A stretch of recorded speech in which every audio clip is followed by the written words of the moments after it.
So students, आज मैं इस वीडियो के माध्यम से आप लोगों को जितना भी PYQ है सारे PYQ में आप लोगों को कवर करवाने चाह रहा हूं। मेरे दोस्तों, PYQ को देखकर ये हमें अंदाज़ा लग जाएगी कि आखिर हमारे पेपर में आज किस प्रकार से क्वेश्चन आने वाले हैं। तो चलिए हम लोग बिना देर किए क्वेश्चन की ओर मूव करते हैं। सो दोस्तों, सबसे पहले मन में ये ठान लेना है कि एक भी क्वेश्चन को मुझे छोड़कर नहीं आना है। चाहे क्वेश्चन जैसे भी आए, मैं सारे क्वेश्चन को सही करके आऊँगा। इसलिए मैं कह रहा हूँ मेरे भाई, क्योंकि इतिहास में जितना क्वेश्चन मैंने आप लोगों को बता दिया हूँ, इससे बाहर आपके पेपर में एक भी प्रश्न नहीं आएगी। और आज इस वीडियो को देखकर आप लोगों को पूरी तरह से अंदाजा लग जाएगी कि आखिर हमारे एग्जाम हॉल में कैसे क्वेश्चन आएगी। और मैं आप लोगों को इस वीडियो के माध्यम से वेरी शॉर्ट क्वेश्चन को भी और शॉर्ट क्वेश्चन और लॉन्ग क्वेश्चन भी आप लोगों को मैं कवर करवाने वाला हूँ कि आखिर किस प्रकार से आने वाला है। तो चलिए सर, हम लोग क्वेश्चन की ओर मूव करते हैं। पहला क्वेश्चन है सर आपके सामने कि हड़प्पा सभ्यता प्रसिद्ध बंदरगाह किस राज्य में स्थित है? तो बताएंगे सर गुजरात में। लेकिन अगर आपसे पूछ लिया जाए कि ये कौन सा नदी के किनारे स्थित है, तब आपको बताना है भगवा नदी के किनारे स्थित है। मैं बोर्ड में इसलिए नहीं बता रहा मेरे भाई, आप सभी को पता होगा मेरा तबीयत सही नहीं है, आप आवाज़ से भी अंदाज़ा लगा सकते हैं मेरे भाई, इसलिए मैं बोर्ड में नहीं बता रहा हूँ। इसके लिए मैं माफ़ी चाहता हूँ भाई। पाटलिपुत्र की स्थापना किसने करवाया था? तो पाटलिपुत्र की स्थापना उदयन ने करवाया था। किसने करवाया था? याद रखिएगा, पुनपुन नदी, संगम नदी और मेरे दोस्तों एक नदी और थी, इसका आप नाम बताइएगा। 3 नदी के संगम पर क्या था? पानीपत का प्रथम युद्ध कब हुआ था मेरे भाई? तो बताएंगे पानीपत का प्रथम युद्ध हमारा हुआ था कब? तो बताएंगे सर 1526 में। मैंने आप लोगों को बाबर का ट्रिक बताया था, पानी पिया, खाना खाया, घर गया, चांद देखा और मर गया। मैंने शानदार तरीके से आप लोगों को बताया था मेरे दोस्तों कि पौ से पानी पिया से होगा पानीपत का युद्ध, पानी पिया खाना खाया से खनवा का युद्ध, क्योंकि खनवा का युद्ध पिछले साल नहीं 2023 में पूछा गया था, इसलिए मैं बोल रहा हूँ बाबर का सारा युद्ध को याद रखिएगा, इसलिए ट्रिक बता रहा हूँ। पानी पिया से पानीपत का युद्ध, खाना खाया से खनवा का युद्ध, और याद रखना है 1526 से ही स्टार्ट करना है, फिर 27, फिर 28, फिर 29, फिर 30 में 1530 में बाबर की मृत्यु हो जाती है। ठीक है, अगला क्वेश्चन पे था सर धर्म नीति के प्रतिपादन किसने किया था? तो बताएंगे सर अशोक ने हमारा धर्म नीति के प्रतिपादन किए थे। नेक्स्ट क्वेश्चन पाता हूं सर, भक्ति आंदोलन के निर्गुण शाखा का प्रमुख संत कौन थे? भक्ति आंदोलन जो थे इसकी निर्गुण शाखा के प्रमुख संत कौन थे? तो बताएंगे सर कबीर दास। कौन हो जाएगा सर? कबीर दास हमारा राइट आंसर हो जाएगी। याद रखिएगा मेरे भाई, Kabir Das is the correct answer. Next question पे आइए सर, अगला क्वेश्चन पे आते हैं। और आज के एग्जाम के लिए बेस्ट ऑफ लक। इतना सुंदर एग्जाम जाएगी कि आप लोग सोच नहीं सकते हैं कि सर हमारा एग्जाम इतना अच्छा होने वाला है। हैंसेंग किसके दरबार में भारत आए थे? तो बताएंगे सर हैंसेंग हर्षवर्धन के समय भारत आए थे। याद रखिएगा, हैंसेंग जो थे मेरे भाई वो हर्षवर्धन के दरबार में भारत आए थे। अगला क्वेश्चन पे आता हूं सर, विजयनगर के प्रसिद्ध शासक कृष्णदेव राय किस वंश के शासक थे? याद रखिएगा, कृष्णदेव राय ने एक पुस्तक लिखा था मेरे दोस्तों, याद रखना है उस पुस्तक का नाम था क्या? अमुक्तल मलायद। वह कौन से भाषा से लिखा गया था? तो बताएंगे सर तेलुगु भाषा से। याद रखिए, कौन सा भाषा से? तेलुगु भाषा से लिखा गया था। तो बताएंगे सर हमारा जो याद रखना हरियर राय और बुक्का राय जो थे वो हमारा संगम वंश के थे। और याद रखना है कि विजयनगर साम्राज्य का स्थापना हरिहर राय और बुक्कर राय ने ही किया था। वो भी कब किया था? 1336 ईस्वी में तुंगभद्रा नदी के किनारे पर। यहाँ पे आपसे पूछा गया कि कृष्णदेव राय जो है ये किस वंश के शासक थे? तो बताएंगे सर ये तुलु वंश के शासक थे। अगला क्वेश्चन पे आता है सर, क्वेश्चन नंबर नेक्स्ट पे आते हैं। अगला प्रश्न है सर, हुमायूं की रचना किसने किया था? अब जो हमारा हुमायूं है इसकी रचना करने वाला कौन था? गुलबदन बेगम। क्या हो जाएगा सर? गुलबदन बेगम ने इसकी रचना की थी। अगला क्वेश्चन पे आता हूं सर, ये क्वेश्चन मेरे दोस्तों आप लोगों को थोड़ा सा देखकर अजीब लगा होगा, लेकिन रियलिटी में मेरे दोस्तों ये मैंने बहुत ही सुंदर तरीके से आप लोगों को बताया था कि बर्जियान किस धर्म से संबंधित है? तो मैंने चिल्ला चिल्ला के पढ़ाया था भाई, बौद्ध धर्म से संबंधित है। एक क्वेश्चन ये भी बताया था कि श्वेतंबर और दिगंबर का संबंध किससे है? तो जैन धर्म से है। ठीक है, एक क्वेश्चन और बताया था कि हीनयान और महायान का संबंध किससे है? तो बताएंगे सर बौद्ध धर्म से। याद रखिएगा, जैन धर्म से संबंधित कौन है? श्वेतंबर और दिगंबर। भारत का नेपोलियन किसे कहा जाता है? तो भारत का नेपोलियन मेरे दोस्तों समुद्रगुप्त को भारत का नेपोलियन कहा जाता है। अगला क्वेश्चन पे आता हूं sir, question number next, east India company की स्थापना कब हुई थी? तो 1600 ईस्वी में हुई थी हमारे ईस्ट इंडिया कंपनी की स्थापना। नेक्स्ट क्वेश्चन पे आता हूं सर, अगला क्वेश्चन है इससे संथाल विद्रोह का नेता कौन था? तो बताएंगे सर संथाल विद्रोह कब हुई थी? सबसे पहले याद रखिएगा 1855 से 56 के बीच में। और संथाल विद्रोह के नेता थे हमारा सिद्धू और कान्हू। कौन थे? सिद्धू और कान्हू इसका सही उत्तर हो जाएगी। अगला प्रश्न पे आता है सर, 1857 के विद्रोह कहां से आरंभ हुआ था? तो ये आरंभ हुआ था हमारा मेरठ से। कहां से सर? तो मेरठ से ये आरंभ हुई थी। अगला क्वेश्चन पाता हूं सर। नेक्स्ट क्वेश्चन है सर, भारत में ईस्ट इंडिया कंपनी की व्यापारिक गतिविधियों का प्रथम केंद्र क्या था? तो बताएंगे सर, ईस्ट इंडिया कंपनी के पहला जो प्रथम व्यापारिक केंद्र था वो हमारा सूरत हो जाएगी। कौन होगी? सूरत। आज के एग्जाम के लिए मैं फिर से अगेन आप लोगों को बेस्ट ऑफ लक कहना चाहूँगा मेरे भाई कि आप लोगों का एग्जाम इतना सुंदर जाएगी जो आप अंदाजा नहीं लगा सकते कि सर हमारा एग्जाम इतना सुंदर होने वाला है। 1857 के विद्रोह के कारण में से एक चर्बी वाला कारतूस का प्रयोग किस राइफल में किया जाता था? तो किस राइफल में मेरे दोस्तों गाय के सुअर की चर्बी का इस्तेमाल किया गया था? ये आपसे पूछा गया। एनफील्ड, याद रखिएगा क्या था मेरे भाई? एनफील्ड। किसने प्रयोग किया था? मंगल पांडे ने। आइए सर अगला क्वेश्चन पे आते हैं सर। रैयतवाड़ी व्यवस्था लागू किसने किया था? तो रैयतवाड़ी व्यवस्था लागू करने वाला था मेरे दोस्तों, याद रखिएगा, थॉमस मुनरो। याद रखना है, रैयतवाड़ी व्यवस्था लागू करने वाला कौन था? Thomas Munro. अस्थायी बंदोबस्त, जिसे हम लोग लॉर्ड कॉर्नवालिस कहते हैं मेरे भाई, जिसने स्थापना किया था 1893। इस चीज़ को याद रखिएगा। सॉरी भाई, 1793, सॉरी 1793। आइए सर अगला क्वेश्चन पे आता हूँ। क्वेश्चन नंबर नेक्स्ट में मूव करता हूँ कि फोर्ट विलियम की स्थापना कहाँ की गई थी? तो बताएंगे सर, फोर्ट विलियम की स्थापना जो किया गया था वो हमारा कोलकाता में की गई थी। जैसे क्वेश्चन यहाँ पे आप लोग देख पा रहे हैं, D2 आपके पेपर में वही क्वेश्चन छपेगी मेरे भाई, जैसे आप लोग यहाँ पे देख पा रहे हैं। मेघदूत के रचनाकार कौन है भाई? आपसे पूछा गया जो हमारा मेघदूत है आखिर इसके रचनाकार कौन है? तो मेघदूत के रचनाकार हमारा कालिदास होगा। कौन होगा? कालिदास। नेक्स्ट क्वेश्चन पे आते हैं सर। यूनेस्को ने हम्पी को विश्व स्थल पर कब घोषित किया था? तो क्वेश्चन नंबर याद रखिएगा मेरे भाई, ये हमारा राइट आंसर होगा 1986 को। क्या हो जाएगी सर? 1986 हमारा राइट आंसर हो जाएगा। अगला क्वेश्चन पे आते हैं सर। क्वेश्चन नंबर 20 है, हड़प्पा सभ्यता के किस स्थान से कांसे की नर्तकी का प्रमाण मिला है? कांसे के नर्तकी का प्रमाण आखिर कहाँ से मिला है मेरे दोस्त? तो बताएंगे सर, जब भी मूर्ति की बात आए आपको बताना है आंखें बंद करके क्या? मोहनजोदाड़ो। क्या बताना है मेरे भाई? मोहनजोदाड़ो आपको राइट आंसर बता देना है। अगला क्वेश्चन पाऊँ सर। क्वेश्चन नंबर नेक्स्ट है सर, रामायण के मौलिक रचनाकार कौन है? जैसे मैंने आप लोगों को बताया था सर कि महाभारत के रचनाकार कौन है? वेद व्यास है, जो संस्कृत भाषा में लिखा गया। तो यहाँ पे आपसे पूछा गया कि रामायण के मौलिक रचनाकार कौन है? तो बताएंगे सर वाल्मीकि। क्या हो जाएगी सर? वाल्मीकि इसका राइट आंसर हो जाएगा। क्वेश्चन नंबर नेक्स्ट पाता हूँ सर कि संथाली भाषा में विद्रोह को क्या कहा जाता है? संथाली भाषा में विद्रोह को हूल कहा जाता है। और हूल दिवस मेरे दोस्तों हम लोग कब मनाते हैं? 30 जून को हम लोग हूल दिवस मनाते हैं। ये क्वेश्चन भी आप लोग पूरी तरह से कंठस्थ कर लीजिएगा कि 30 जून को हम लोग क्या मनाते हैं? हूल दिवस मनाते हैं। नेक्स्ट क्वेश्चन पाइए सर, भारतीय राष्ट्रीय कांग्रेस के प्रथम अध्यक्ष कौन थे? भारतीय राष्ट्रीय कांग्रेस के प्रथम अध्यक्ष है भोमेश चंद्र बनर्जी। याद रखिएगा मेरे भाई, यहाँ पे क्या पूछा गया?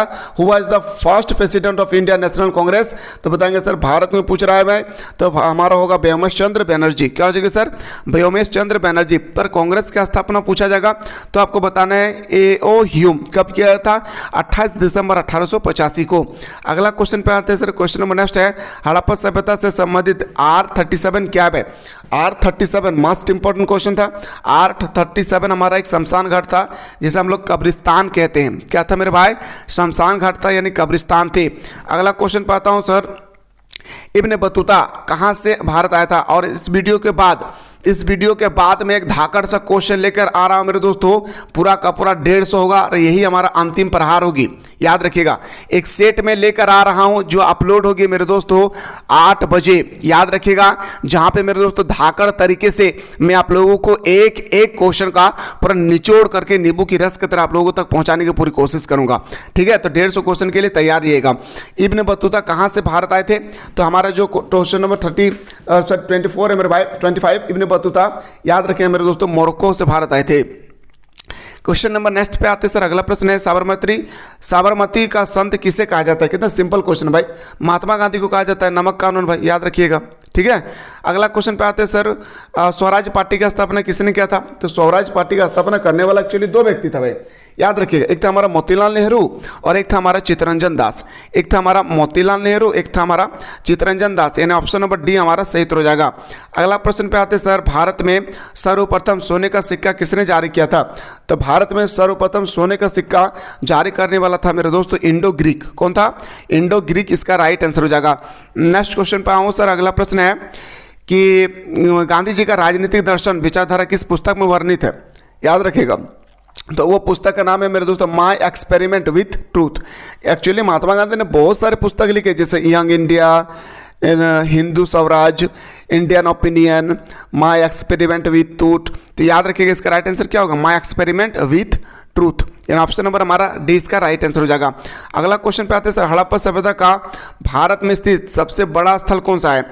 देखिए आप क्वेश्चन पलट गया मेरे भाई, हड़प्पा सभ्यता का सबसे बड़ा स्थल नहीं पूछा गया है, हड़प्पा सभ्यता में स्थित भारत में स्थित सबसे बड़ा स्थल अगर आपसे पूछा जाएगा तो मैं चिल्ला चिल्ला के आप लोगों को कहा था मेरे दोस्त कि आपको याद रखना है, क्या बताना है, राखी गढ़ी बताना है।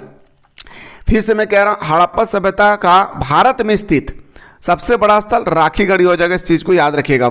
अगला क्वेश्चन पे आते सर, क्वेश्चन नंबर अब आते वेरी शॉर्ट क्वेश्चन। देखिए मेरे भाई, वेरी शॉर्ट क्वेश्चन में क्या आया था कि प्राचीन भारतीय इतिहास के अध्ययन कौन कौन से हैं। तो प्राचीन भारतीय इतिहास के जो अध्ययन है मेरे दोस्तों, वो हो जाएगा हमारा क्या, एक सिक्का हो जाएगा, एक अभिलेख हो जाएगी, जिससे हम लोग क्या कर सकते हैं, अध्ययन कर सकते हैं, एक विदेशी यात्री हो जाएगी। फिर अगला क्वेश्चन था, भारत के कौन से दो प्रांत अगस्त 1947 में भारत एवं पाकिस्तान के बीच बंटवारे किए गए थे। तो दो प्रांत सर हमारा याद रखिएगा, एक हमारा हो जाएगा सर आपका हैदराबाद और जूनागढ़। ठीक है, अगला क्वेश्चन देखिए मेरे भाई, क्या पूछा गया था, अकबर का जन्म कब और कहाँ हुआ था, ये भी क्वेश्चन याद रखिएगा। पहाड़िया कौन थे, ये भी आपको याद रखना है। शगुन भक्ति किसे कहते हैं, ये भी आपको याद रखना है। भारतीय स्वतंत्रता आंदोलन में त्रिमूर्ति के नाम से कौन प्रसिद्ध है, ये भी आपको बताना है। सिपाही विद्रोह से जुड़ी दो प्रमुख नेत्रियों का नाम बताएं। महिलाओं का नाम मैंने बताया था, बेगम हजरत महल और हमारा रानी झांसी की रानी लक्ष्मीबाई। फिर भारत में रेल लाइन का पहली बार कब और कहाँ बिछाया गया था, 1853 में कहाँ बिछाया गया था, मुंबई से थाने के बीच में, बताए थे या नहीं। यही सब क्वेश्चन आएगा मेरे दोस्तों। बार बार आप लोगों को मैं कह रहा हूँ कि जैसे मैंने आप लोगों को कल बताया था कि काला शहर और गोरा शहर में क्या अंतर है, रोलेक्ट एक्ट कानून क्या है, हड़प नीति क्या है, चंपारण में सत्याग्रह कब हुई थी, ये सारे चीज़ों को मेरे दोस्तों मैंने बहुत सुंदर तरीके से आप लोगों को बताया था। अब आते हैं सर, ये तो मेरा दोस्तों ये हमारा 2024 का पेपर था, आप मैं लेकर आऊँ दूसरा पेपर, ध्यान से देखेंगे। सो दोस्तों पहला क्वेश्चन आपके सामने, हड़प्पा सभ्यता की सर्वप्रथम जानकारी कब प्राप्त हुई थी। तो हड़प्पा सभ्यता की सर्वप्रथम जानकारी हुआ था मेरे दोस्तों 1900 याद रखिएगा 21 में। अगला क्वेश्चन पाता है सर, मोहनजोदड़ो का शाब्दिक अर्थ क्या होता है। तो मोहनजोदड़ो का शाब्दिक अर्थ होता है मृतकों का टीला। अगला क्वेश्चन पे आते हैं सर, 6वीं शताब्दी ईसा पूर्व में कुल कितने महाजनपद थे। 6वीं शताब्दी के कुल कितने महाजनपद थे मेरे दोस्तों। तो 16 महाजनपद थे और ये बौद्ध धर्म के अंगुत्तर निकाय में वर्णित किए गए। साथ ही साथ ये भी याद रखिएगा कि 16 महाजनपद में सबसे शक्तिशाली महाजनपद कौन है, तो मगध महाजनपद। चंद्रगुप्त मौर्य के गुरु कौन थे। अब आते हैं सर क्वेश्चन नंबर नेक्स्ट है कि चंद्रगुप्त मौर्य के गुरु कौन थे, चाणक्य थे। कौन थे मेरे भाई, चाणक्य, इसका हमारा सही उत्तर हो जाएगा। जैन धर्म का 23वें तीर्थकर कौन थे। तो पहला पूछा जाएगा तो ऋषभदेव बताना है, 23वें पूछा जाएगा तो पारसनाथ बताना है और 24वां पूछा जाएगा तो महावीर स्वामी जैन बताना है, इस चीज़ को याद रखिएगा। अगला क्वेश्चन पे आते हैं सर, कालीबंगा कहाँ स्थित है। तो बताएंगे सर कालीबंगा हमारा, अब राज्य का नाम पूछा गया कि आखिर कालीबंगा कहाँ स्थित है। तो बताएंगे सर कालीबंगा राजस्थान में स्थित है, जहाँ पे हलों से जुते हुए साक्ष्य मिला है। मौर्य साम्राज्य का तृतीय शासक कौन था। मौर्य साम्राज्य की स्थापना करने वाला चंद्रगुप्त मौर्य।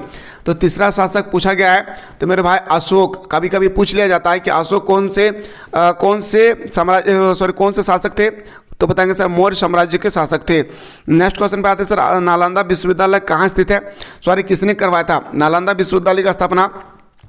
कुमारगुप्त ने करवाया था। किसने, कुमारगुप्त, इसका राइट आंसर हो जाएगी। गंगापुत्र किसे कहा जाता था। गंगापुत्र के नाम से हम लोग भीष्म को जानते हैं। किसको मेरे भाई, भीष्म हमारा राइट आंसर हो जाएगा। महात्मा बुद्ध का जन्म कहाँ हुआ था। अब क्वेश्चन आती है सर क्वेश्चन नंबर 10 में कि महात्मा बुद्ध का जन्म कहाँ होता है। तो बताएंगे सर लुम्बिनी ग्राम कपिलवस्तु में। कहाँ पे, लुम्बिनी ग्राम कपिलवस्तु में। नेक्स्ट क्वेश्चन पे आते हैं सर, सांची मध्य प्रदेश के किस जिले में स्थित है।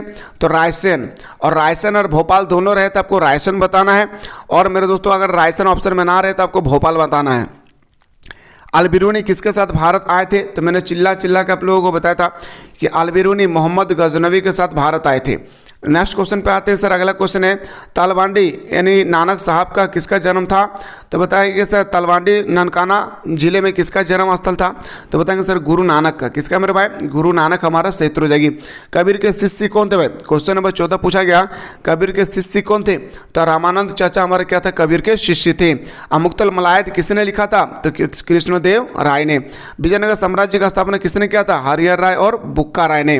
अगला क्वेश्चन पे आते हैं सर, अकबर का वित्त मंत्री कौन थे। थे? अकबर का वित्त मंत्री थे मेरे दोस्तों टोडरमल। अकबर का संरक्षण पूछा जाएगा तो आपको बताना है बैरम खां। ठीक है। भारत आने वाला प्रथम यूरोपीय कौन था? तो बताएंगे सर पुर्तगाल। क्या हो जाएगी सर? पुर्तगाल। आयन अकबरी कितने भागों में बटा था भाई? क्वेश्चन नंबर 19 पूछा गया, आयन अकबरी कितने भागों में बटा था? तो बताएंगे सर 5 भागों में बटा गया था। 1857 के विद्रोह के समय भारत का जनरल गवर्नर कौन था? तो बताएंगे सर लॉर्ड कैनिंग। कौन था मेरे भाई? लॉर्ड कैनिंग इसका राइट आंसर हो जाएगी। महात्मा गांधी ने पहला किसान आंदोलन कहाँ शुरू किया था? तो बताएंगे सर चंपारण से। कहाँ पे? चंपारण। व्यागत सिद्धांत का संबंध किससे है? देखिए क्वेश्चन नंबर 22 पूछा गया तो बताएंगे लॉर्ड डलहौजी। याद रखिए किसने शुरू किया था व्यागत सिद्धांत? लॉर्ड डलहौजी ने। असहयोग आंदोलन की शुरुआत किसने किया था? तो 23 पूछा गया सर असहयोग आंदोलन की शुरुआत करने वाला महात्मा गांधी था 1920 में। और असहयोग आंदोलन को वापस कब लिया गया? 1922 में। भारतीय संविधान के अस्थायी अध्यक्ष कौन थे? डॉक्टर सच्चिदानंद सिन्हा। संविधान सभा की पहली बैठक होती है 9 दिसंबर 1946 को। 1857 के विद्रोह में शहीद होने वाला पहला व्यक्ति कौन था? तो बताएंगे सर मंगल पांडे। कौन थे मेरे दोस्तों?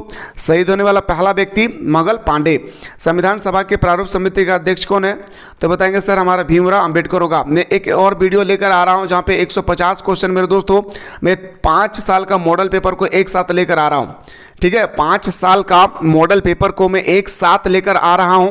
थोड़ा सा आप लोग वेट कर लीजिए। 5 साल के मॉडल पेपर को देखकर आप लोगों को पूरी तरह से पता चल जाएगी कि आखिर हमारे एग्जाम में आज कैसे क्वेश्चन आएगी। संथाल विद्रोह किस वर्ष हुई थी? तो बताएंगे संथाल विद्रोह हमारा 1855 में हुआ था। नेक्स्ट क्वेश्चन पे आते हैं सर प्रियदर्शी शासक किसे कहा गया? तो बताएंगे सर प्रियदर्शी शासक हम लोग अशोक को कहते हैं। शेख निजामुद्दीन औलिया की दरगाह कहाँ स्थित है? तो शेख निजामुद्दीन औलिया की दरगाह कहाँ स्थित है मेरे दोस्तों? तो याद रखिएगा ये हमारा अजमेर में है। कहाँ पे? अजमेर। अवध में 1857 के क्रांति का नेतृत्व किसने किया था? अवध पूछे या तो मेरे दोस्तों आपसे याद रखना है, आपसे अवध पूछे या लखनऊ पूछे, दोनों का आंसर क्या होगा? बेगम हजरत महल। अगला पार्ट पे आता हूं सर कि पुरातत्व से आप क्या समझते हैं। ये आपको बहुत सुंदर तरीके से मैं बताया था। निर्वाण शब्द से आप क्या समझते हैं? सिंधु घाटी सभ्यता के 2 सबसे बड़े शहरों के नाम बताएं। एक मोहनजोदड़ो बता देना है मेरे दोस्तों और एक हड़प्पा बता देना है। ठीक है। अगला तो तालीकट का युद्ध कब और किसके बीच में हुआ था? 1857 के विद्रोह के 2 प्रमुख केंद्रों का नाम बताइए। एक बिहार बता दीजिएगा, एक बता दीजिएगा अवध। भक्ति आंदोलन को 2 प्रसिद्ध संत का नाम बताइए। रामानुजन चाचा होगा, है ना। संथाल विद्रोह के 2 प्रमुख नेता सिंपल से सिद्धू कान्हू। 1857 के विद्रोह में महत्वपूर्ण भूमिका निभाने वाले 2 महिला का नाम बताएं। बेगम हजरत महल और रानी लक्ष्मीबाई। ठीक है, झांसी की रानी। बासारा बेसारा क्या है? मैंने पूरा 72 तरीके से बताया था। असहयोग आंदोलन का प्रारंभ कार्यक्रम, भारतीय संविधान के प्रमुख 2 समिति, सारा चीज़ ये सब क्वेश्चन मेरे दोस्तों मैं आप लोगों को ऑलरेडी बता चुका हूँ। ठीक है, एक बार आप लोग अच्छी तरह से पूरा कवर कर लीजिएगा। दांडी मार्च वगैरह वगैरह जो भी क्वेश्चन है बात करता हूँ मेरे भाई 150 क्वेश्चन के साथ मैं आप लोगों को अगला वीडियो में लेकर आ रहा हूँ। पूछिए पिछले 5 साल का मॉडल पेपर। मिलता हूँ इसी तरह से नेक्स्ट वीडियो में।